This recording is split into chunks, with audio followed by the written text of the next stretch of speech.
no one suspected this man named Bryan Kohberger, who went to a different college in a different town in a different state 15 minutes away, until they saw this really shady white Elantra driving 3 or 4 times around the house. You would think that if someone committed a murder, they would maybe try to be more discreet. Exactly. That was the first thing he did wrong. ROTN, let me present to you the ROTN Podcast. The ROTN Podcast. How do you want me to say it? Rotten.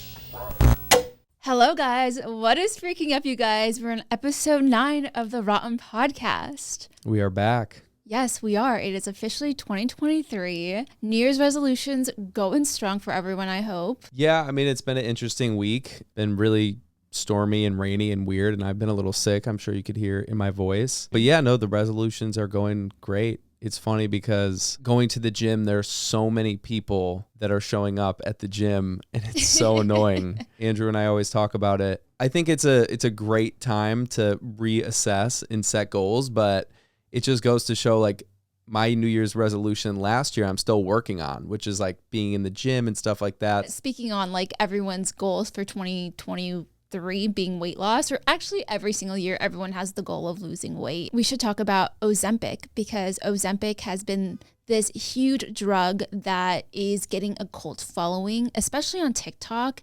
And I don't know if you're aware of what the drug is. It's a diabetes medicine, right? Yeah, so it's a medication that was FDA approved for diabetes, and it's become popular because people are implying that the Kardashians, especially Khloe and Kim Kardashian, are using it, and that is why they've lost so much weight recently. And if you guys have seen the before and after photos, especially of Kim Kardashian, she has lost so much weight recently to the point where people are like, it must not all be natural. And I studied a lot about this because I was really interested in it, because I know people have been talking about it so much. Ozempic is a semaglutide, and it is only FDA approved for diabetic people. And Wegovy is the same exact medication underneath a different name, but that is approved for weight loss, and both are kind of interchangeably used for the same exact thing. And Ozempic is diagnosed in smaller doses, while Wegovy, because it's for weight loss, is diagnosed or prescribed in higher doses. But people are getting pissed off that people are using it, because right now there's a shortage of semaglutides. Yeah, I was reading through some stuff about this, and it seems like there's a lot of people who aren't able to get the medicine that they need because all these other people are trying to get it for weight loss. Yeah. And that's where there's a lot of backlash against the Kardashians, right, for using it. And there is no hard evidence that Kim Kardashian or Khloe is using it. It's just doctors are talking about this is becoming a drug that celebrities and influencers are using, and so then they're talking about it. So it's, and of course the Kardashians get the blame for it. Yes. And honestly, I mean, I feel with the Kardashians, anything is possible. I mean, nothing surprises me, I guess. The way that they've completely shifted their bodies and all the work that they've done on themselves, I'm sure they would take a medicine to lose weight. Well, the craziest thing is that their BMIs are so low that they shouldn't have never been on these drugs. So with Wegovy, you're only allowed to have it if your BMI is over 27, which is heavily overweight or obese, and neither of Kim or Khloe are heavily overweight. So it's crazy that they've been prescribed this allegedly. Yeah, well, we don't know if they have been. Yeah, but yeah. I was looking at into some of this stuff, and they are actively being called out for it, right? So they've actually been making claims against how they're not doing it. Yeah. And I know that Khloe, for example, she's been like really dedicated with working out in the gym. So I don't even think all of it could be, attributed to this medication, because I think she's actually working out really hard from what I've seen at least. And I don't know. I don't pay too much attention to what the Kardashians are doing. I mean, I think it's helpful that, some people are learning about it because of the Kardashians. Like, I'm sure there are overweight people who actually want this drug and are attracted to this drug. With your story of losing weight, I'm sure you losing over 100 pounds was not easy either. And if you were to be 280 pounds, or how many pounds you were like 15 years ago, would you have used this drug if you had learned about it? I mean, that's a good question. Would I have if it was presented in front of me? maybe I would have definitely taken it. I guess my first thought is I would have taken it with the intention of using it as a catalyst to get kickstarted while I continued to get into a routine and live more of a healthy lifestyle. Yeah. You know, you talking about this, I'm still on a weight loss health journey. And I think a lot of people everyone's on their own health journey. And that's why I think it's so incredibly important, because people don't realize how hard it is to keep the weight loss or the weight off. Mm-hmm. You know, losing weight is one thing, but keeping it off is so much harder. Yeah. And I've seen so many people go up and down, and I resonate and relate to people when I see them struggling with this, or when I see people losing weight, or when I see they're in this really good routine and pocket. I've been learning through this journey, it's really bad to cut anything out of your lifestyle and learn to live a more moderated life. I love that you're saying that. Like, I love that you're saying that, because I feel like for a while there, I was leading you into that direction of being like, no, like it is okay to eat unhealthy food just because I know how healthy you love to eat. But it goes back to what I've been saying, which is if you cut cheeseburgers out of your diet, you're going to eventually want a cheeseburger. So it's actually not sustainable to completely cut them out. So if you know that you cannot limit what you're eating, then you have to change other factors about your lifestyle. It might not be what you're eating, but it might be how you're eating and how much. And so that's why for me, fasting and eating under a certain amount of calories is definitely helpful, because it allows me to not have any limitations with what I eat. Now, that doesn't mean I don't eat all day and then all of a sudden I eat a bunch of Oreos, which of course would work for me to lose weight, but I think that by allowing yourself to be able to have pizza, to be able to have things, you know, that's the only way you're going to be able to have a sustainable diet and health journey, you know? And that's why I think it's so crucial that people need to realize it's not necessarily all about what you're eating, but it's about the intention behind what you're eating. And again, you can't restrict your diet. So if you know you can't restrict your diet, then you're going to have to restrict something else. If you're in a spot where you're not happy with your health, then there's going to be some work you're going to have to do. There's going to be some modifications you're going to have to make. If it's not to what you're eating, then it's going to have to be to how you're eating. Yeah. And for everyone who's looking at Ozempic being like, oh my God, this is a miracle drug, there are a lot of side effects to it as well. So some of the side effects that I've researched about Ozempic is that not only does it help you lose fat, it also makes you lose muscle, which is insane for a lot of men. For girls, I don't think they care as much as men do, but like men don't really want to lose muscle. And this is a very broad assumption that men don't want to lose muscle. But in a clinical study for Ozempic, when candidates lost 20 pounds, 10 of those pounds was fat and the other 10 pounds was muscle. So that's bad. Yeah. I think it's safe to say majority of men do not want to lose muscle. Mm-hmm. Yeah. Facts. Yeah. But also on top of that, what people don't understand, and back to my journey and even why this I think is so applicable and relatable, is that it took me the longest time to realize that building muscle and lifting weights is actually the most effective way to lose weight. A lot of people spend so much time doing cardio and they think by getting their heart rate up and sweating, they're losing weight. But actually, you're not burning any more calories after you do cardio. And the best way to lose weight is by burning more calories than you're consuming. And the best way to burn calories is by building muscle. And back to this medication, one thing that I've learned in the past couple of years, which is crazy, we're not taught these things about the human body, but maintaining muscle requires a lot of energy for your body. By building muscle, not only are you burning calories to build it, but you're actually burning a lot of calories to maintain it. So by taking this medication, if you're not only losing fat, but you're losing the muscle, you're actually losing the thing that's helping you keep weight off in a sustainable format. Yeah. So that's why this medication sounds like it's a terrible thing for people to be doing. It's a classic quick fix. It's what everybody always wants, to take a pill, lose weight, but then where you left after you actually do that, that's the bigger conversation. I think it's great for people who are heavily obese. They can afford to lose a little bit of muscle and a little bit of fat. Yeah. But for those of us who kind of look like you and I. But I think we're having this conversation because we're not talking about the obese people that need it. Yes. We're talking about the people that are abusing this because it's a quick fix and it's an easy out for them to lose weight in a quick way. So how Ozempic works is that it actually increases insulin production.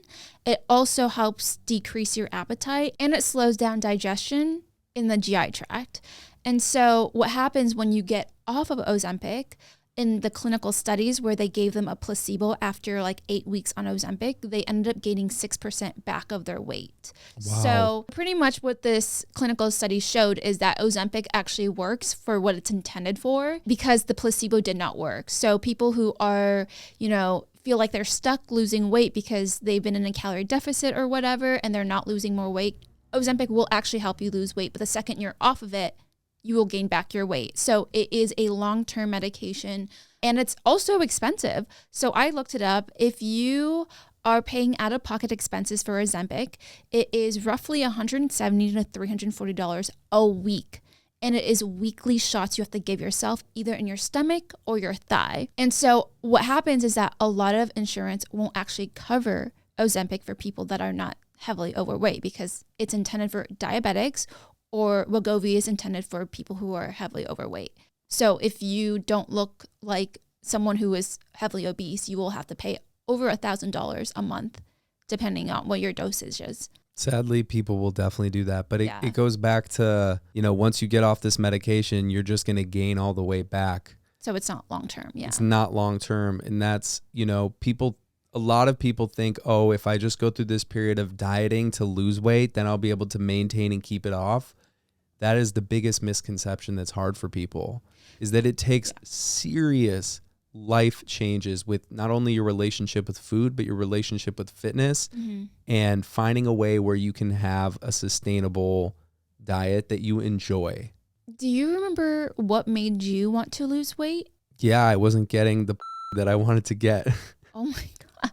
Like, actually, is that really why? I mean, that was kind of part of it for sure. I was friend zoned by a lot of women that I wanted to get with in high school. Were you at least like the funny kid then? Yeah, I was like funny. I had really good relationships with them and people, I had like game.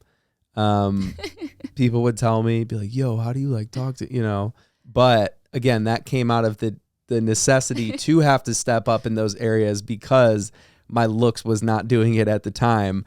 And I just remember after a bunch of stuff that was going on in my life and in my family in 2008, when I was a junior in high school, that was when I was the heaviest. So it was coincided with the most traumatic life experiences at the time for me, which is no surprise. And after that period, when I was starting to graduate high school, I think the reality sat in where I'm like, I'm very overweight and I want to feel better about myself. More than anything, it was, of course, to get with women. Yeah. But that fell under the umbrella of wanting to feel better about myself and reach my potential. Because how could I reach my potential if I wasn't even healthy? Yeah. How did you go about losing weight? Because you've actually, you say you struggle with keeping it off still, but you had lost over like 120 or 30 pounds, right? Because you said your lowest was 140 pounds. I think my lowest was 148 and I was 270. Okay. So yeah. 120 pounds. Yeah. So how did you go about initially losing that weight? I think it was gradual for sure. I think I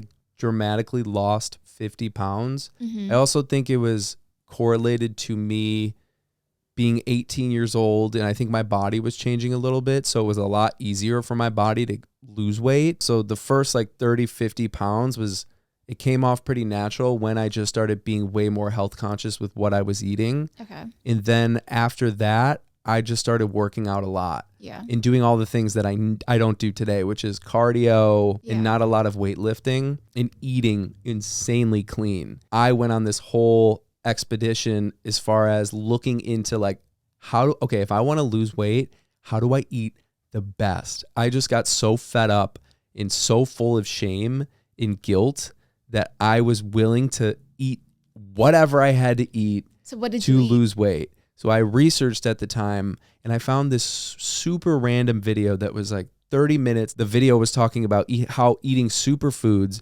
was a really good catalyst to maximize what you're eating, because we know that not all calories are the same, because if you eat an apple and you eat something of the same calories that's unhealthy, it's obviously going to be better for your body to eat the apple because you're getting nutrients and you're doing stuff that's better for your health long term.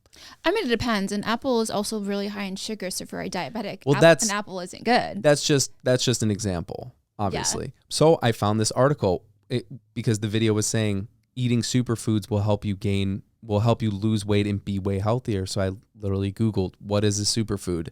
And I wrote down a list of all the superfoods. It was 10 or 12. And I went to the grocery store and I'm buying all these, and this is all that I'm going to eat. I don't remember all you ate? Pretty much for the most part. So you pretty much lost weight a very unhealthy way, it sounds like. That wasn't sustainable at all. It wasn't sustainable, but it's things that it's good information that I learned throughout the process. And I actually found so much enjoyment in cooking, in being healthy. And I think people that are super health conscious also find a lot of value and fulfillment with eating healthy and with adding the right fruits and vegetables. You feel good when you're eating clean. And so I was eating like beans, red peppers, eggs, quinoa, lean meats like chicken, turkey, almond butter, which isn't a superfood, but I just went on this whole health, organic, whole foods sort of journey. How long did it take you to lose all that weight? A year or two. There was a big chunk that I lost at first. And then when all of my friends came home from their first semester away from college, that was also sort of the motivation for me. I'm like, oh, when everyone gets back, I'm going to be looking good. And I just remember that people were like, holy shit, you lost so much weight. You look so good. So when did you get your first after losing weight? Like, was it soon after you lost weight, or did it take a few years? It was pretty soon. It didn't take that long. I mean, I had all the other things. You, how old were you when you lost your virginity? I don't know this about you. When did you lose your virginity? 19 or 20. So after you lost weight. Yeah. Okay. Oh, 100%. Like I said, this was the part of, and I'll never forget too, like later the following summer, I remember a friend's mom was like, oh my God, Matt, that is like one of the most handsome men I've ever seen in my life. And I just remember getting compliments and getting this praise. Sorry, that is so uncomfortable. Why? It's like only because she's a female, like maybe it's less comfortable. But I was thinking about the opposite in my head, just really briefly. If like Sammy actually told me this story. Dad said that about me, I'd be like a little weirded out. But like because well, that's the gender dynamic for sure playing out. And I remember Sammy was the one to tell me. It was one of her friends that I grew up with. Her mom was the one who said it. And for me, I was just getting all these compliments and praise. And so I felt so good about myself for the first time. I've always had confidence. So it was never something I guess I suppressed it for sure. Cause I'm like, I could be so much happier and better, but I always had confidence in belief in myself and was always proud of who I was, even though I was overweight. Yeah. And so it was just adding to that. And I just felt even better about myself. That's amazing. Yeah. I remember for me, like that first time feeling like I was pretty with my family, because I've told you this story before, how I was pretty much the ugly duckling in my entire family. My two older sisters were growing up. You say that, but I look at all the baby photos and you're such a cute kid. I was a cute kid, and then I went through like a really ugly ducking. You say that, but I doubt it. We will post photos right here. I went through an ugly phase, like a serious, like I had a huge RBF resting bitch phase. I was super, super tan as well. And just like was a tomboy. I really was a tomboy at one point. Just played basketball all the time with my friends, did all the tomboy stuff. And I remember like being in like, I don't know, not elementary, a little bit older, middle school, where my aunts and uncles were like, you are the ugly one in your family. Like literally they were like, your sister's so pretty. What happened to you? And then, so I got a little bit cuter in high school, but college was when I really blossomed into who I was. And it's all thanks to YouTube. And because you were watching videos on how to do your makeup and stuff like that. That makes sense. Yeah. Well, you had boyfriends your whole life. You've referred to yourself as a serial dater. Okay, well, let's back up a little bit. I was the ugly duckling in my family, not an ugly duckling in general. But in like elementary school, yes, ugly phase. But I always pulled guys. I don't know how. Just great personality, A+. I don't know about that. How else? I don't know. My looks? Actually, I wrote, oh my God, I'm so sorry. When I was in 7th grade, 13 different guys asked me to be their girlfriend. It's crazy to think about. That's so weird. What did you do? See, this is part of your personality is you act like, I don't know, all these guys just want to be my friend. No, some and you guys, kind of like subtly probably do these things to like lead them on, you know, not leading them on. I'm telling you, when 13 guys asked me to be my girlfriend, at least 4 of them, I did not know their names because they just saw me walking down the hallway. Like, I don't know what is in like 7th grade me or 7th grade Sacramento boys at the time, but like they would just they would just ask girls to be their girlfriend that they actually didn't know. That sounds more junior high. Exactly, 7th grade. Oh yeah, okay. Yeah, so it was like junior high guys. 7th grade is pushing it a little. I would say that's more like 5th grade behavior. 4th, 5th grade. No one asked anyone to be their girlfriends in 5th or 6th grade for me. I did. You did? Yeah. Wait, when was it? How old were you when you had your first girlfriend? I think 4th grade. 3rd, 4th grade. 3rd grade? No, 4th or 5th. Do you remember how you asked the girl to be your girlfriend? No. No. I do not remember. I wish I remembered. I think, yeah, my first boyfriend ever was 5th grade, but that was rare. Yeah. That was like pretty rare. So funny. I remember I sat in his lap once and my teacher, Miss Pomadesi, like didn't shove me off, but she got really mad. I was like, like, hey, we don't do that Yeah, here. exactly. That's pretty messed up for a 5th grader to be grinding on. I wasn't, what do you mean? I just sat on his lap. That's so funny. Don't tell me what you were doing in 5th grade. Definitely wasn't doing that, but You weren't wanted grinding? to. No. Wait, so how old were you when you first got chubby? Or has it just been your entire life? I think that I just remember being a heavier kid when I was maybe starting to be in 3rd, 4th grade. Mm-hmm. Like it became a noticeable difference. Okay. Yeah. And then from there, it wasn't just all of a sudden I was overweight. It was kind of just a slow, progressive feeling of being different than everyone. Yeah. And then as I got older and older, I saw that was isolating me to a degree, for sure. Dang. From sports to girls to, what have you. Well, I'm glad you like lived the life you had to, because I feel like you'd be a different person if you were just good looking your entire life. And I assume that for myself as well. If I had been good looking my entire life, I'd probably be such an asshole. But you probably got a bunch of attention, right? I think all girls got attention, Yeah, it explains a lot. About? Women. Not our fault that men are just so horny as kids. Would you say that women are less horny than men growing up? I guess it's hard to gauge those things, but I feel that there's a common misconception that men are hornier than women. So I am curious about that from your perspective, not only growing up, but in general. Do you think? Oh, yeah. I mean, we all go through the same like sex changes when we were in like preteens to teenage years. I definitely was very horny. I don't even want to talk about my first sexual experience because that's so uncomfortable, especially knowing that your dad listens to this podcast. Yeah, I mean, I don't think we are as open talking about sex growing up as men are. Like, like teenage boys talking about it to one another. Like girls just didn't really talk about it that often to each other. But I grew up with 2 older sisters who have been very comfortable talking about that subject my entire life. So I feel like I always was ahead of my friends only because I was already talking about it with my sisters. Mm-hmm. But for you are the oldest. Like, did you talk to your sister about sex? Or who did you talk to about sex growing up? Like, was it your mom and dad? Because it definitely was not my mom or dad. I mean, my mom did the classic, She did? I'm sure at some point. My mom is so was it dramatic. The birds and bees? Yeah, something like that. What is the birds and bees story? Because I've never been told this story. I don't know the exact story either. But either way, my mom is very dramatic and definitely had a moment where, she made it like a big deal. But answering your question, I don't really remember. I would say it would probably be definitely my friends. Yeah. No, for me, it was my sisters. Yeah. I remember when I was in 6th grade, this is so stupid. I actually had a period pact with my 2 best friends at the time. Their names were, actually I don't want to say their names just in case they watch this and they don't want to be called out for it. But just say their names were Camille and Megan. Camille and Megan and I had a pact because all of us in 6th grade had never gotten our periods yet.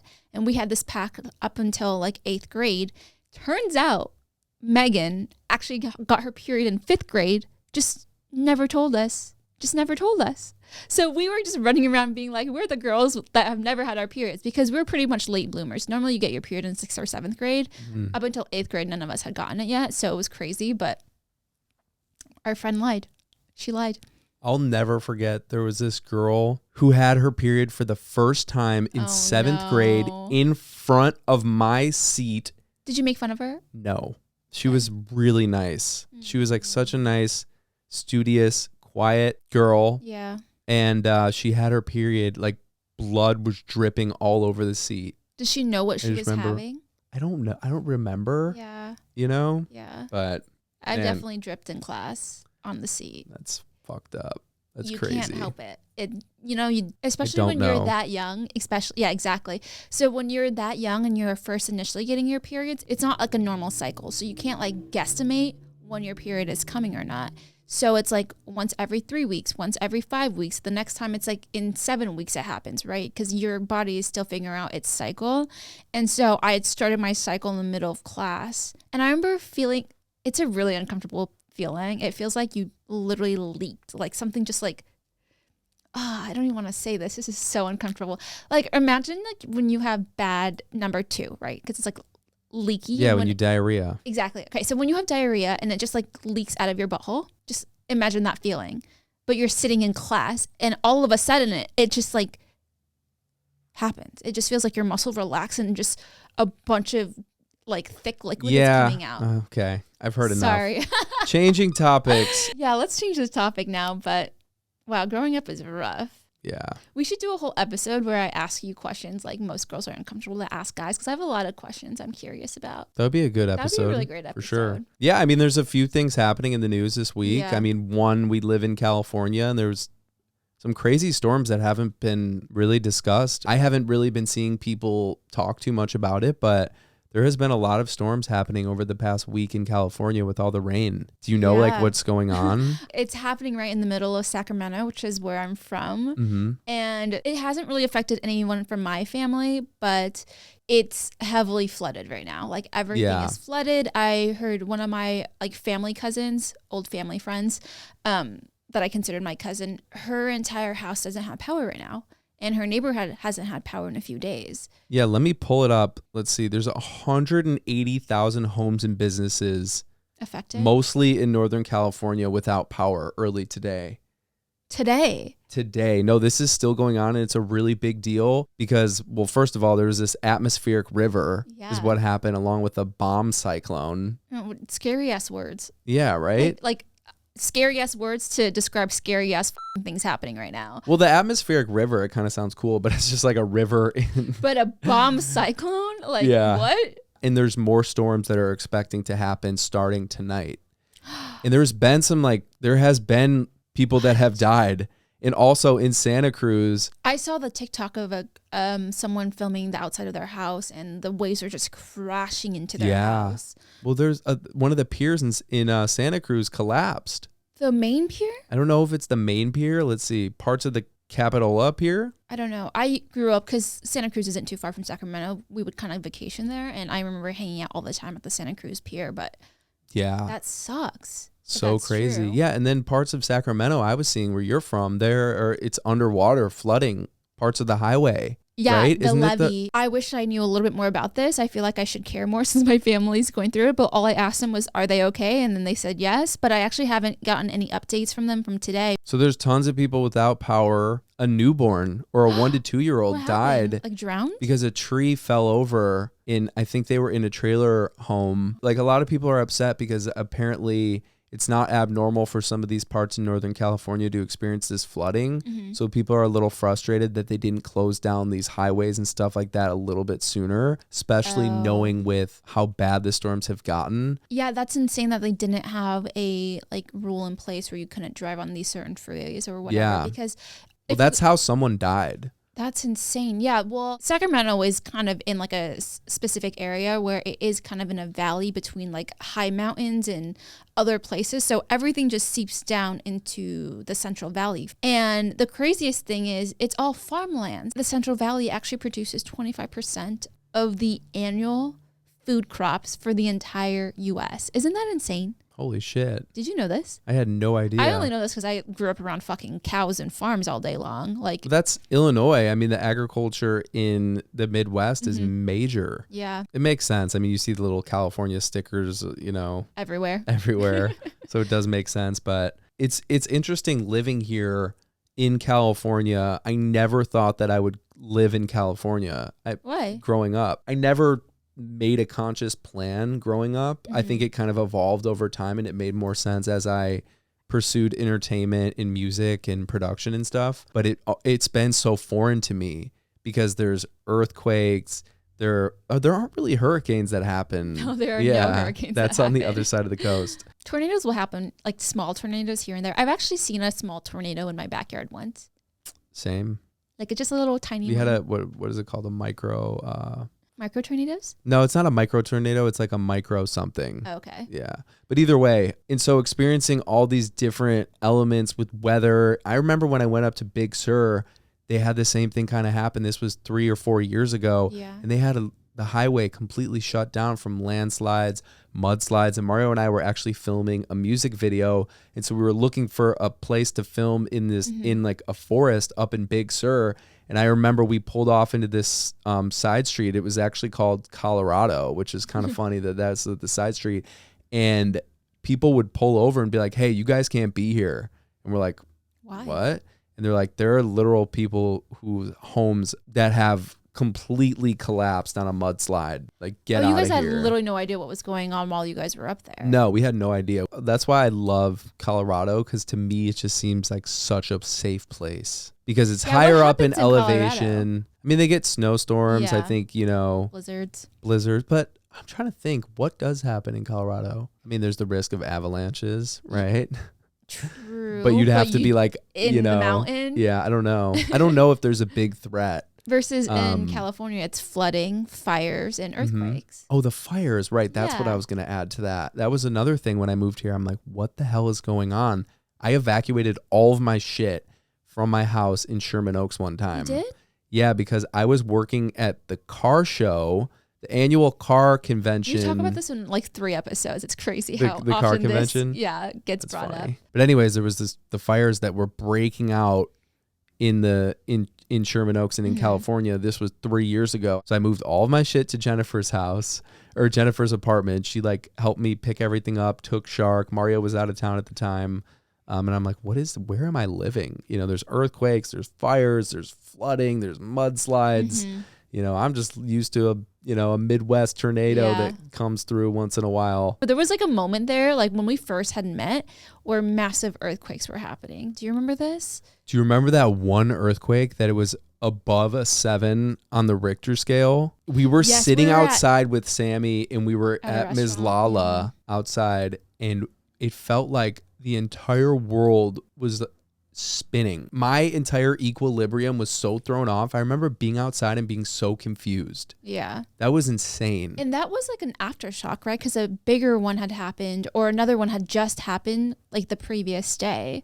So like that was 2 days in a row.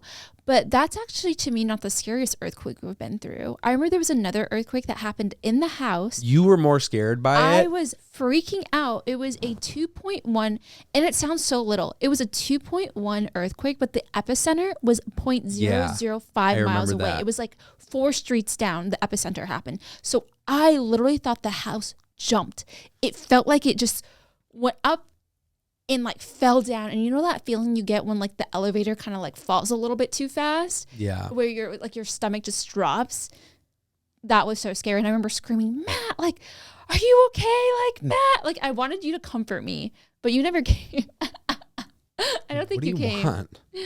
Why are you yelling my name? Exactly. That was literally you. You're like, what? So funny. No, my first time experiencing an earthquake, I was at Ralph's in Sherman Oaks at a grocery store, and it's a multi-level grocery store. So I was on the top floor, and I remember things shook a little bit, and I look, there's a couple guys next to me. We all look at each other, and then it happens again. We're like, oh.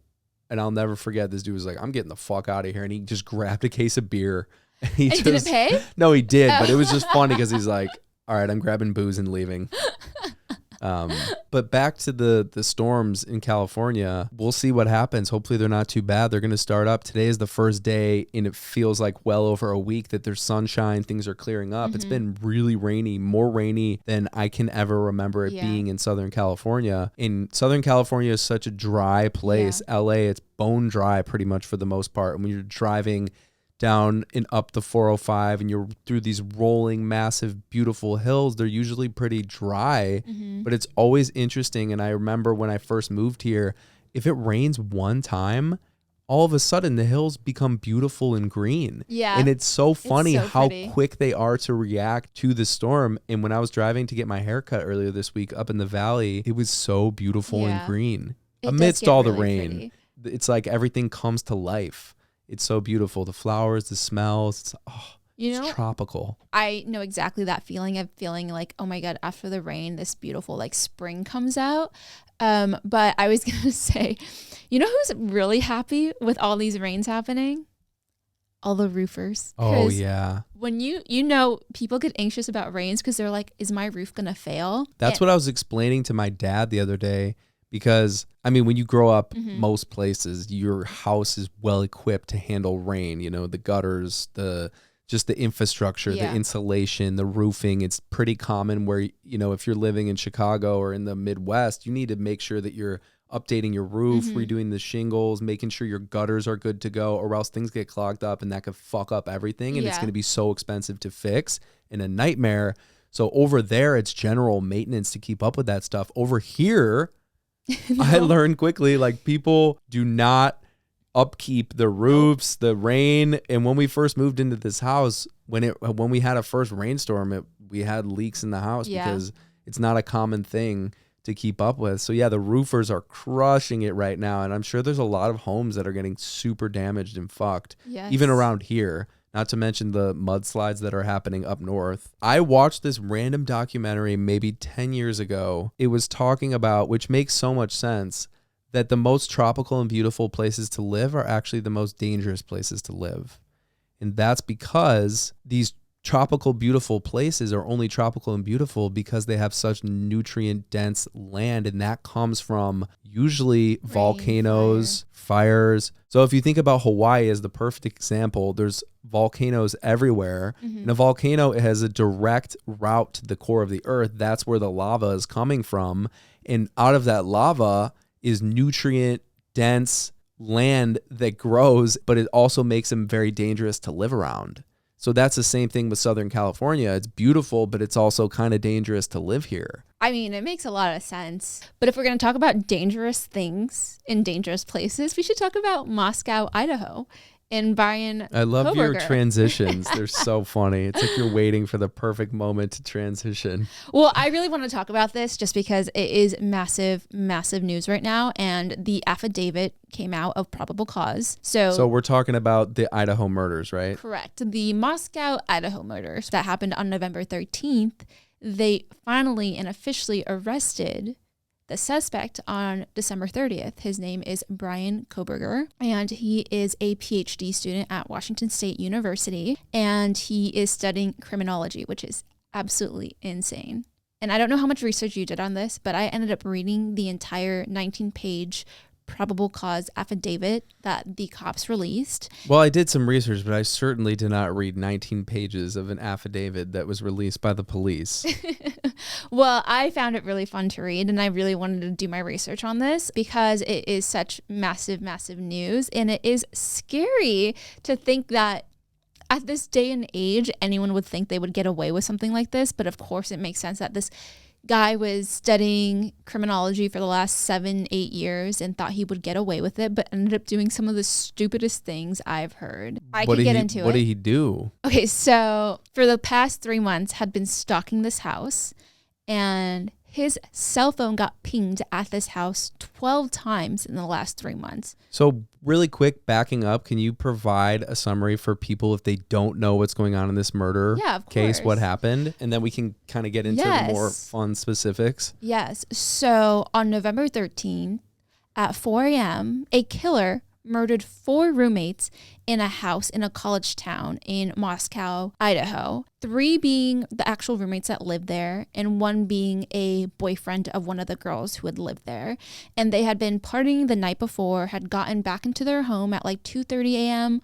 One of the girls had called for a DoorDasher, and they ended up all getting murdered. And for a month and a half, TikTok had been hyping up this entire murder and trying to figure out who the murderer was, and saying that like the other roommates who didn't die were suspects because no one called the cops for 8 hours. So they say that the murders happened at 4 a.m. No one called the police till 12 p.m. So for 8 hours straight, everyone was like, how did the roommates not hear anything? Why was the cops not called? Like, if 4 people were getting stabbed, clearly 1 or 2 of them probably fought back and cried or yelled. There's got to be some noise. Something, but no one called the cops. It's not just easy to kill people. No. So for the cops really had no leads at all. And so this is a TikTok. This is like another TikTok case being solved pretty much. Yeah, except it turns out everyone was wrong because no one suspected this man named Bryan Kohberger, who went to a different college in a different town in a different state 15 minutes away, until the cops asked for everyone to, pull in all of their video data of their Ring cameras, all their security systems, whatever it is. And they saw this really shady white Elantra driving 3 or 4 times around the house at 3:45 a.m. Like around the neighborhood? Around the neighborhood. And then around like 4:30 a.m., they saw this same white Elantra drive off really fast. So they were like, okay, 1, there weren't a lot of cars driving around this night at 4 a.m. because it's a residential area of the college town.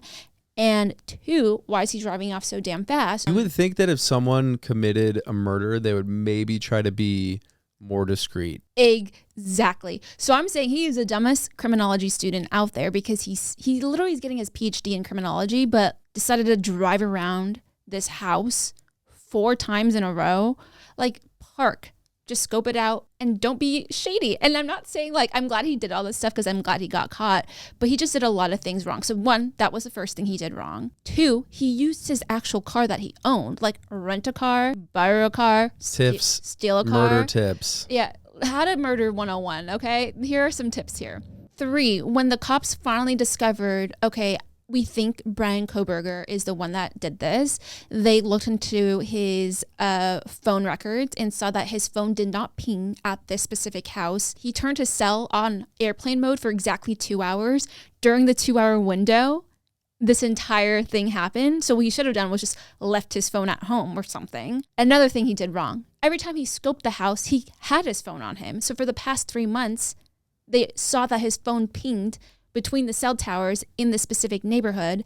And on top of that, it was always at late night or very early morning. So he was completely stalking this house. Yeah. And if you're doing those at those unusual times, I'm sure it's a lot easier to be able to trace and pinpoint who's around that area. Yeah. The current state of the case, he's been arrested. Yes. He just got extradited to Idaho, which the judge was actually pretty shocked at because he's actually from Pennsylvania. They arrested him in Pennsylvania. He drove across the country back to Pennsylvania to kind of hide out. The judge was like, are you under any duress? Are you being forced to like extradite yourself? And he was like, no, I want to get extradited to like complete this process faster because I believe I'm innocent. He's not innocent, but he's just being really dumb. He would have more rights in Pennsylvania, and if he got tried in Pennsylvania, than Idaho. So like, it's kind of crazy that he said yes to going to Idaho.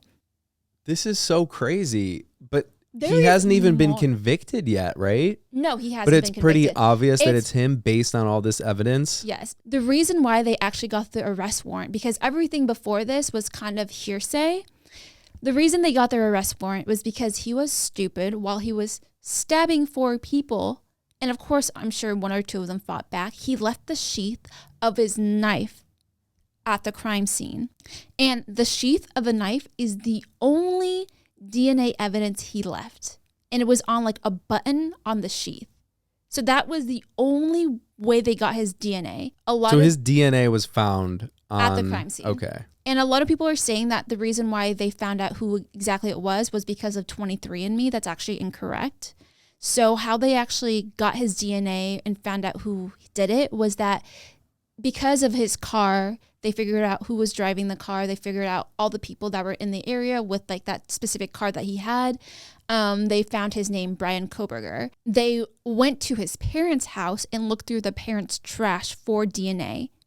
found the dad's DNA and then compared it to the DNA of Bryan Kohberger's on the sheath and found it was a 99.999% match that this DNA was the father of the killer. Gotcha. And so they were like, so had he not left the knife there, would he have been able to get away with this? no, because he drove his dumb little 2015 white Elantra to the house that was caught on camera. He took a road that leads directly to Washington State University from Idaho. It's kind of known for being the road that takes you. Yeah. It's a known road between the two campuses. He took that road, and so there's footage of his car getting driven into campus in Washington State University. At that time? At that time. Damn. So, like, he would have been found, and that's the only reason why they went to his parents' house for the DNA evidence. But meanwhile, while he was driving from Idaho to Pennsylvania, they actually had 2 cop cars pull him over. I saw on that, purpose. yeah. And you can just tell from, I don't want to say he's guilty. He's definitely guilty. I don't want to say he's 100% guilty. I think he's guilty. Okay. You got to stop holding back how you really feel. No, I'm just saying, like, what if there's a tiny, tiny chance that he wasn't the only one that did it, you know? Come on, that's just like saying OJ didn't do it. I think everyone knows that OJ Simpson did it. I felt really bad for his dad. Did you watch the footage of the 2 body cameras on the car? I saw articles about this, but I had no idea what was going on. I just kept seeing. Or what the extent of it was? Yeah, I just the Idaho murders, whatever. And then I saw the article in the video of him being pulled over in the white car. Yeah. And he's in the passenger seat and he kind of looks like shocked. He was actually driving. And the dad was in the passenger Gotcha. seat. Brian's eyes were like so massively open. Like, am I going to get caught? So did the dad have any idea what was going on or? No. And that was the sad part, was the dad was being completely honest. The cop, when they pulled him over, was like, I'm pulling you over because you were tailing the car a little too close. Of course, that was a lie. He just wanted to pull him over. Specifically, they announced they were pulling him over to see his hands, to see if he had any bruises or cuts on his hands. Did he? They never actually said if he did or not. And they ended up pulling him over twice because the first time they weren't getting clear shots of his hands. You know, if you're a cop and you're doing that, I wonder if a cop in that situation is nervous as well. Nervous. Probably, because he has to lie and he's literally talking to a killer. Mm-hmm. When the cop pulled him over, he was like, oh, where are you guys headed? Brian was like, we are headed to Thai food. And the dad was like, no, we're headed to Pennsylvania, which was like thousands of miles away. He was like, oh, like, how long have you guys been driving for? Brian was like, hours. And the dad was like, no, like, we've been driving for like a full day now. And like, he was just so unaware that his son was trying to hide the fact that he had did something really, really shady. He was being like super friendly to the cop, while Brian was like trying to talk over his dad to get him to shut up. But like, is there video footage of all this? Yes. Oh, wow. That's really scary and weird. Yes. After the second time that they pulled him over, was that to see the hands and try to do that stuff, and then they let him go, and then once they built up the case and had a warrant? Yes. Or the day they pulled him over twice in a, like, I believe like a less than 30-minute time span. So what they were hoping by pulling him over was that he would start fleeing, and that would allow them to get him arrested before he got into Pennsylvania. But because he never fled once, they just had to let him go every single time because they did not get their arrest warrant just yet, and it was going to take them another 4 days before they could get it, which I think is insane that it takes that long to get an arrest. 4 days, yeah. Like, imagine committing a murder, cops finding out you did it, but not being able to arrest you for 4 days straight. And in those 4 days, you can go on an airplane, skip to Cuba, and then never be extradited. But of course he didn't do that. Yeah. Sorry, this case is just so many instances of him doing really dumb things. But don't people do dumb things that commit murders and get caught? Like, yes. Majority of the time. I guess my question is, why is this case so big? Maybe it's naive of me to ask. Killing 4 people is obviously really fucked up and like terrible. Yeah. But is it because of this mysterious TikTok solving of a mystery murder that it continued to get so much publicity, coupled with the fact that this guy was getting a PhD for so this actually got massive before they figured out who the killer was. Oh, so it was before. Pretty much from TikTok. No, it wasn't pretty much from TikTok. It was getting a lot of news because a quiet, safe town in Idaho where 4 murders happened in one night. 2 roommates didn't call the cops for 8 hours after it happened. And it's like a very shocking thing, yeah. Everyone were college students, so they were all young, you know, just young, innocent, wide-eyed, excited for their future. and 2 roommates never died. Okay, I see. Do we know more as far as, was there a motive? Did he know them? What, is this random? Where are we at right now? I couldn't say what the motive was. A lot of it is all theoretical right now, that he probably had a crush on one of the single girls. Gotcha. And I mean, if he was stalking them, it wasn't Yes. just random, oh, I'm going to commit a murder and I'm this serial killer who wants to be murdering, right? Yes. I guess we don't know. We don't He know could what his be. theory is, but he clearly had been stalking them for a minute, and I'm going to guess that he probably wanted a relationship. And actually, this goes into something else. He probably wanted a relationship with one of the girls. And I'm only saying this because there have been actual news accounts that people have come public right now that a few months before his arrest and these murders happened, he was frequenting a bar in Bethlehem, Pennsylvania, where the owner of the bar had to speak to him directly and say, you need to respect the bar staff, because he called one of the female workers behind the bar a bitch. Oh, shit. And so this bar would scan IDs before you drank, and they could put notes. Oh, I saw this. And that's Really smart. That's really smart that they can do that. And I guess they had put notes about him saying, this guy's a creep after a few drinks. Watch him. Yeah. You know? Exactly. So I think he had a lack of respect for a woman, because he literally called a girl a B word. And not only B-word. a bitch. I don't know why I just don't like cussing, because YouTube has been demonetizing for us. Yeah. If we're already getting demonetized anyways. Well, that's why I've actually been, what's it called? Bleeping him out. I've been bleeping them on YouTube. Not so much on our Spotify. So if you guys want to watch it or listen to us unbleeped, Apple Podcasts or Spotify, I think, can we just appeal it? I can appeal it, but some of them have not been appealed, which is Gotcha. fine. It's fine, but I still just bleep it out anyways. I've just been bleeping and they've been fine. Either way, apparently a lot of people from Bryan's past have come forward saying that he was actually bullied as a young kid because he was overweight, and then lost a bunch of weight and then became the bully. Wow. Yeah. So I'm not saying that this is, I hate when people say, well, it's because he had a troubled past. Your past does not represent who you are today.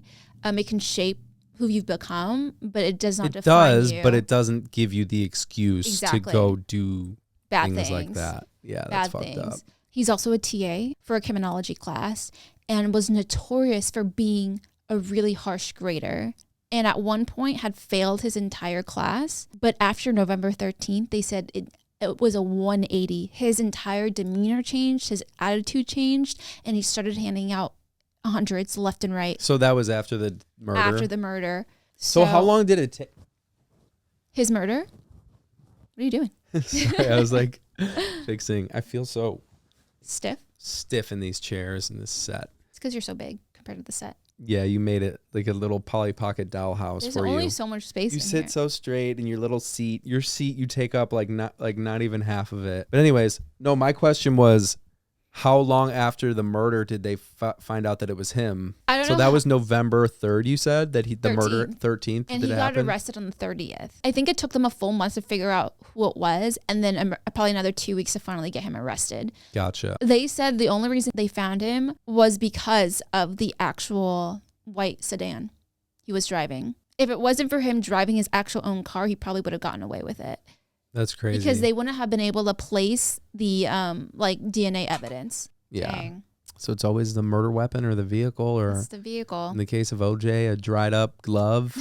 Actually, no, that's why. Never mind. That's how he got away with it, was the dried up glove that didn't fit his hand anymore. But bringing it back to the Idaho murders, I haven't even talked about the craziest thing that happened in the affidavit, is that the 2 roommates that survived, one of them saw the actual murderer in her house and came face to face with him. Oh, I read that. Yeah. So what happened was she heard someone say, hey, someone's here. So she opened her door, didn't do anything. Then she heard someone crying, and she opened the door and heard a male say, it's fine, I'm going to help you. And then she closed her door.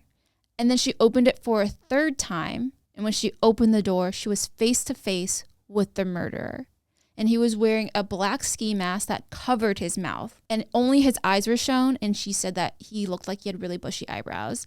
And he walked towards her, and he then just walked away, right? Walked away.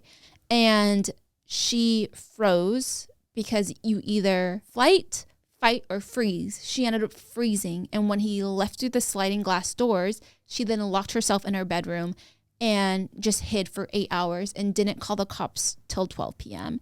I wonder during those 8 hours if they could have been saved, if one or two of them could have been saved.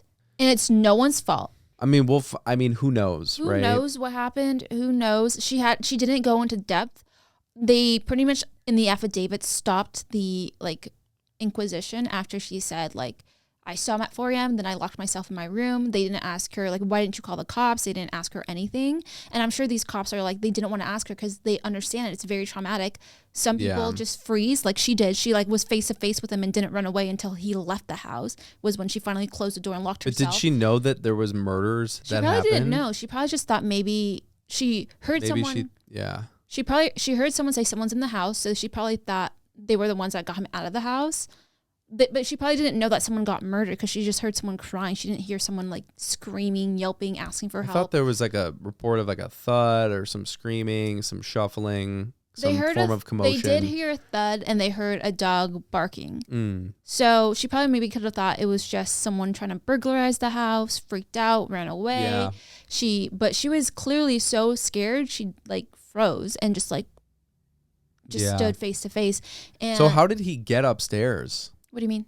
Well, because it was on the second story, right? So this house is different than most houses. So the first floor is pretty much considered the basement. So it's it's stairs, built on a hill. Oh. So when you enter the house through the actual front doors, you're on the first level, which is considered the second level. Got it. But when you go downstairs to the basement, it's on an actual basement. I have a question for you. Yes. What would you do in that situation if you were face to face with the murderer? Honestly. What would be your response? Would it be fight, flight, or freeze? You can never know what you're going to do. I would love to say that I am someone that would probably run away and call the cops. I don't think I would freeze, but I don't think I would fight either because I'm very much aware of my body size compared to most people. Yeah. And I at that time, I wouldn't have had a weapon on me. And I would have never suspected anything because 6 people are living in the house. One person said, hey, someone's here. And this girl, her name is And they're Zaina. also college students. So I'm sure there's a lot of coming and going, people hanging out late hours. It probably wasn't super abnormal depending on their lifestyle for someone else to be there. Yeah. And when you have roommates, you're not always you don't always know what your roommates are doing, who they're bringing, what have you. So exactly. That makes sense. And Zaina, which is the girl who had a boyfriend, she had actually ordered a DoorDash. So she had opened the door, I bet, at one point and was like, my DoorDash is here, whatever. And opened her DoorDash, they just opened the door left and right. Yeah. Whatever. So she probably just thought maybe it was a burglar, didn't realize he actually hurt anyone. And she also heard someone saying a male voice saying, it's okay. You're going to be okay. So she probably thought no one died. But, you don't know what's going to go through your head. What would you have done in that scenario when you're that young at 19, 20, 21? I have no idea. Yeah. What would I do now? No, now is different. But when you're, you're young. 19, 20, no, that definitely makes a big difference. I have no idea how I would have handled that situation. In general, if I heard those kind of remarks, I would be curious. I think I'm a curious person and I'm very aware of my surroundings, especially from a sound perspective. I'm very aware of my surroundings. Matt is very the lightest hard sleeper for me. I've ever met. Yeah, I'm a very light sleeper. And also when I hear a sound, it's hard for me to not focus on the sound, which is why I'm really good at making music and engineering and stuff, because I've trained my ear to, when you hear something, to really listen to it. Whereas you can just fall asleep with noise in the background. I would have heard those sounds and been very confused. Do you think you probably would have gotten murdered? Because you probably would have went upstairs, tried to figure out what was happening. I mean, how big is this guy? On his driver license, he is 6 feet, 185 pounds, slim, muscular build. So it would have been a scuffle. It was been a scuffle, but he had a knife, and you probably wouldn't have brought a knife with you. Yeah, is it a big knife? It was a Marine Corps like a 6-inch blade, like a proper knife to kill someone with, not a little butter knife, but But I wouldn't say it's a machete knife. Yeah. Another crazy thing in the affidavit. Bryan Kohberger decides to come back at the house at 9:15 a.m. and his cell phone gets pinged twice at the residence. Do they have any idea why? No, they don't. I personally have a theory as to why. He knows that he left the knife. the sheath. Yes, that was one theory. The second theory is What the is a sheath? that cloth part that holds the knife so you Oh. don't cut yourself on. Gotcha. Yeah. Oh, so this is a knife. A knife, yeah. I think my theory as to why he came back to the murder scene 5 hours after he murdered everyone was that he came back to see why no one was talking about the murder.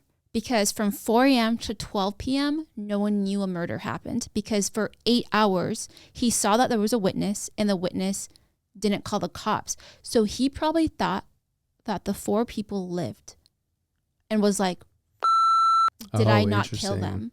Yeah, maybe. He I was mean, it's probably really curious as to why no one was talking about it. This is 4 murders in a small college town in nowhere. Why is no one talking about it? And he was like, probably had to drive back to be like, I'm pretty sure I did this last night, right? Like, why is no one talking about it?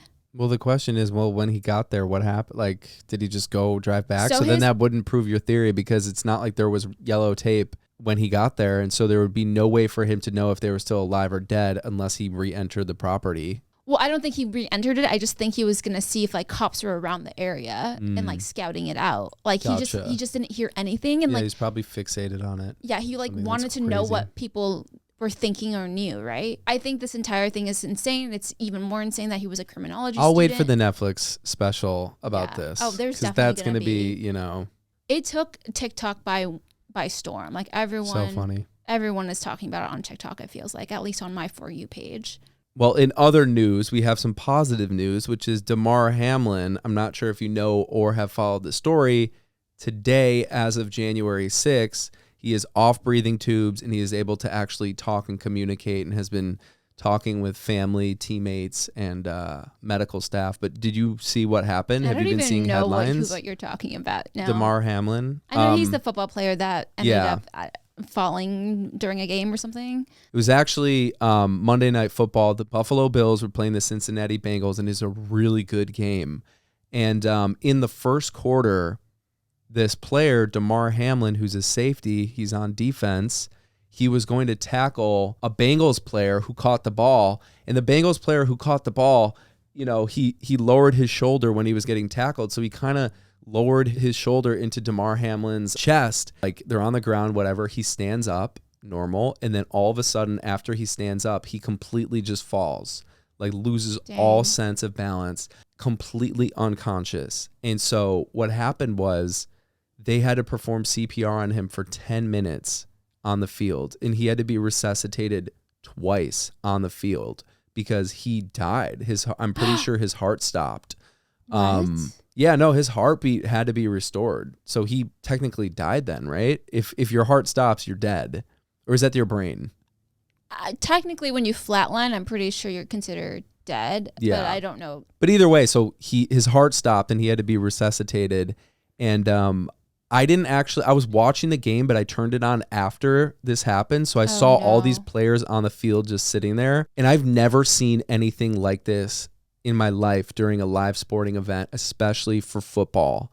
It was really interesting to see what happened because everyone was kind of panicking and didn't know what to do. They kind of put it to the broadcasters, and the broadcasters were like, they weren't sure how to handle it either. So it was kind of, everyone was on standby to try to figure it out. Is he going to come back to life? No one knew what was happening, but it was probably one of the most live traumatic sporting events that has ever happened because of the players' faces. You don't know when you're watching on the side what's going on. All that you know is there's all these players huddled around. The guy isn't moving, and you see these players' faces. They're breaking out in tears. They're praying. Everyone's coming together. Was the Bengals players like around the huddle with the other players as well, or were the Bengals kind of like staying I think away? they were all together. Oh, good. Okay. Yeah. They were all concerned for him. Yeah. Dang. Everyone was concerned for him. And so it was the first time, actually, when I was watching, it was game is temporarily postponed. Mm-hmm. So no one knew when the game was coming back, and the game officially got postponed. And this Another is day? To another day. And it was the first time ever that an injury, in the trauma of an injury, was the reason that they postponed the game. Because as a player, players were having a hard time. Coming back. Coaches were having a hard time. The real hero of this day was this guy, Danny Kellington. Danny Kellington is really the hero who was the assistant. He was the medical staff who actually revived and performed the CPR to bring him back to life. And also the coaches it was such a big deal in the locker room for these coaches to kind of have a good sentiment in the locker room for these players who have been playing football all their life. And all of a sudden, on something that wasn't even a big hit, all of a sudden this guy goes down and he never comes back. They never saw him come back to life, so everyone isn't sure if this guy died. Yeah. So what happened was they rushed him to the hospital. They sedated him. They put breathing tubes in him. They weren't sure what his condition was going to be. And slowly, day by day, he got better. I believe it was yesterday he finally woke up. Oh, good. And one of the first things that he did is he's communicating with his hand. He's writing, and one of the first things he says is, "Did we win?" And and the doctors said, "Yes, Tamar, you won the game of life." And that's kind of like the heartwarming thing. And then today, actually, they took the breathing tubes out and he's doing better. It's just so crazy. And so they don't know exactly what happened. Are they speculating? Cardiologists are speculating that, hold on, let me see exactly what they said. Cardiac experts said that the blow to his chest may have sent his heart into an arrhythmia. And it's pretty unusual. And it has to be struck at like a very specific moment, about 20 milliseconds, when the heart is relaxing. Because the hit wasn't hard. It was just at a specific moment. And that's why everyone's having a hard time with this, because when you see a player drop, that could happen to anyone. That's what other players are saying. I've done that tackle 10,000 times in my life. Now I'm going to be thinking twice about it. And so the NFL was getting Are they thinking about it like tackling that person ever again on the chest, or being like tackled in the chest by someone else? I think both.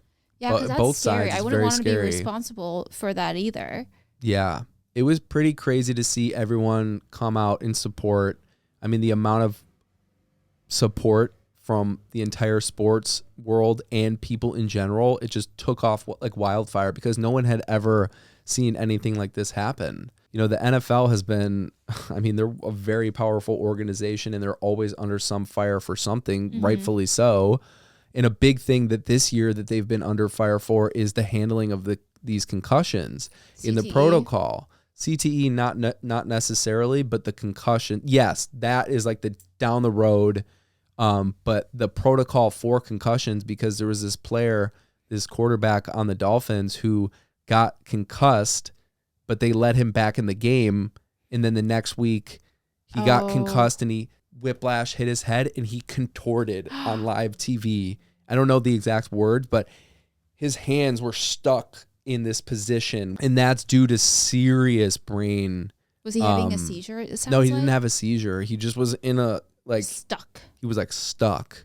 And so there's been such talk about the protocol. They're just in a very interesting climate in general due to how serious some of these injuries are. And so, not to mention this whole situation happening, they're under a lot of fire for potentially wanting to resume the game.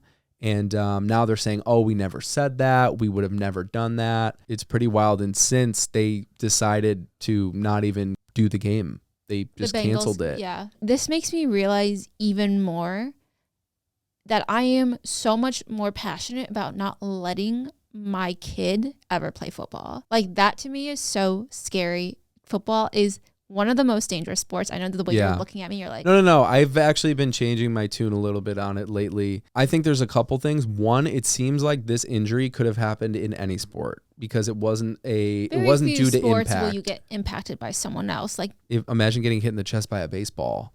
Or if you're doing hockey, or you're doing lacrosse, or you're doing wrestling, and you're in soccer. Like these things, I'm just saying, obviously with football, every play is a head-to-head thing. Yeah, I think the biggest problem with it is that they really dug all the information for these players that were having these issues later on in life from all of this head trauma. And so people didn't know what they were signing up for until pretty much now. Because now you have the information, which pretty much just had to come from, people leaking it, people making movies about it, us seeing in real time players committing suicide and leaving notes and leaving their brains for their brains to be studied. Didn't Aaron Hernandez have a case of CTE as well? Yeah. They said? And I'm pretty sure, and I don't know specifically, but the percentage of having CTE from head trauma is just like when you get head trauma, you develop CTE in most cases. But it's just a matter of how serious it is, Yeah. I believe. So pretty much all the football players probably have some sort Yeah, they're going to of develop it. It's CTE. just a matter of how bad and what will it actually do to you. And I mean, it is an interesting conversation because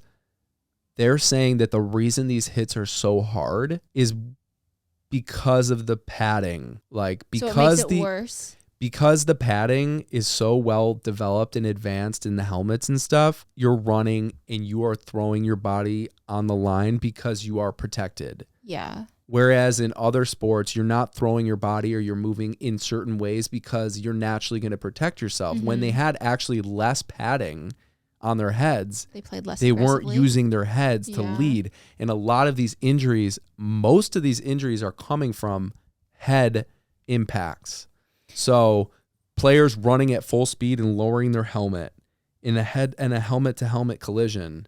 That's insane. I mean, isn't football kind of similar to rugby? Except rugby, you don't have any of the protective gear, right? I know very little about rugby. Same. But it's like, they're running around a field and they're tackling each other, Yeah. except in rugby, I don't believe they have much. They have nothing. Yeah, they don't have much padding at all. And they definitely don't get as seriously hurt as Yeah, I don't think in football hockey players. they do either. And you got to think They have they're a helmet in hockey. right, but they're on skates. And they're going really fast and they're smacking each other. Huge padding, or is that just the goalie? No. They are wearing padding, but it's the same thing with football. Football players are wearing padding, but also that's why they're so aggressive in hockey. Is because they have all this padding on. Is that what you're saying? Yeah, but also my theory, and I'm pretty sure and again, I don't know the exact stat on this, but in hockey, you don't rely on physical collisions to win a game. You know what I'm saying? Like when you're playing hockey, you're trying to move around people. Good hockey players don't want to go head to head. Of course, there's hits that happen, but you're on ice, so you're also protecting yourself. Yeah. And there's different ways that you're protecting yourself. And the way that the gameplay of hockey is it's not every play, every goal. There's a massive collision happening. Yeah. You know what I mean? Whereas football, you're lining up on opposite ends and you're going at each other one-on-one, get the guy, tackle him. Yeah. It's just a lot of impact happening. That's insane. Yeah. Well, I'm really happy that he's doing better and awake and talking. Like, I can't imagine how his roommates or his teammates would feel if he didn't wake up. They would probably not be able to play the rest of the season or just feel like really heavy playing the rest of the season. Yeah. And I'm sure they're going to still carry some of that with them because they are one of the best teams. Would he play again, or do you think he's out for the season? That's too scary. Oh, no. He's definitely out for the season. The question is, will he ever play again? And, we're learning about these things day by day. I mean, today is the first time he was able to take the breathing tubes out and speak. So who knows if he'll even ever want to, even if he had the ability to. I mean, imagine how traumatizing that is. Well, I think it's time to do another Am I Rotten segment. You ready for it? I am.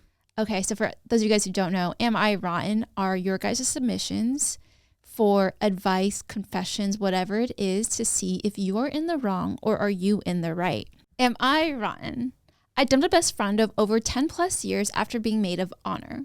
Am I rotten, or is she? As a maid of honor, I spent roughly $2,000 for everything that involved decorations, Airbnb, food, the whole 9 yards. Never once were we asked to keep our budgets and what we could afford in mind.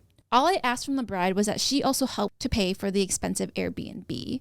It would total $1,900, and all she had to pay was roughly $300. When it was time to pay, she said she didn't have the money, and I shouldn't have to pay for anything anyways. I'm the bride. I personally don't enjoy drinking or partying, and during the entire time at the bachelor party, I kept to myself because I was feeling sick. I ended up testing positive for COVID the final day at the bachelor party, and that made me realize why I felt so off all weekend. Apparently, to the bride, I was boring, and all the decorations and hours I put into the Airbnb setup was just completely useless. I work a regular banking job, and COVID made me use up all of my sick time, so I had to dive into my paid time off. I ended up with no hours left to go to her travel destination wedding. Due to her being mad at me for the bachelor party, I think she thought I was lying about not having any more PTO left. I was forced to cancel on going to the wedding, and her soon-to-be husband DM'd me a nasty message saying how horrible I am and how my mental health issues made me weak.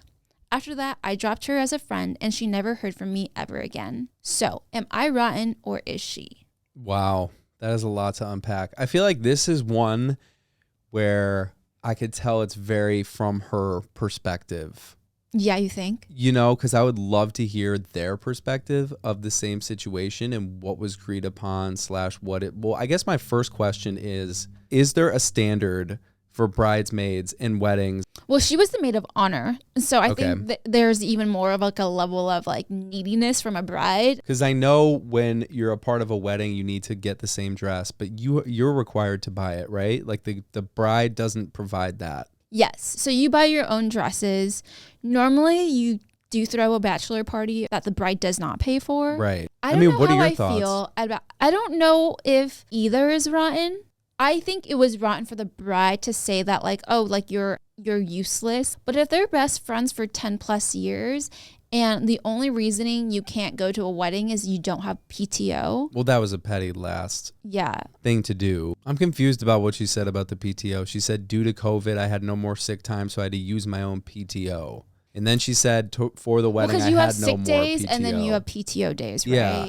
So she used up all her sick days because she had COVID.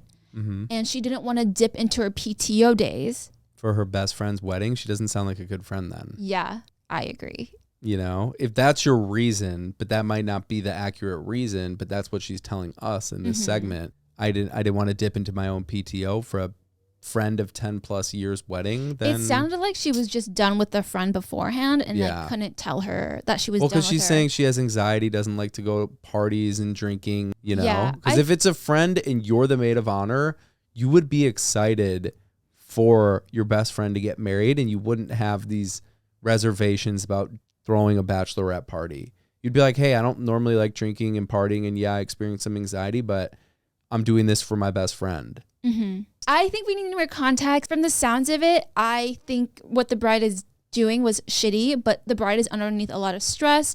Typically, it is standard to pay for the bachelor party for the bride. I get that. Yeah. I think it was shitty for the bride to say, you aren't doing a good job. You're kind of boring. It almost seems like the lack of budget and transparency. I bet she had a pretty negative attitude the whole time, right? Like if I were to play this situation out based on what I'm getting, I'm sure the bride could feel like, you don't want to be here. You're making me feel bad. Like, yo, this is my bachelorette party. It's supposed to be fun. Yeah. And you're kind of maybe like sulking or being negative about it. And then maybe at the time of her asking for money, she's just like, dude, like you're almost ruining a very important special moment. And I'm not saying that she is, but maybe that's kind of what I'm getting, is that her like attitude seemed to be pretty negative, and I could see why the bride would be like, what the fuck? Yeah, I think it's shitty to use the excuse of not dipping into your pay time off to go to the wedding. I think she would be less rotten if she said, I actually just don't want to be friends with you anymore.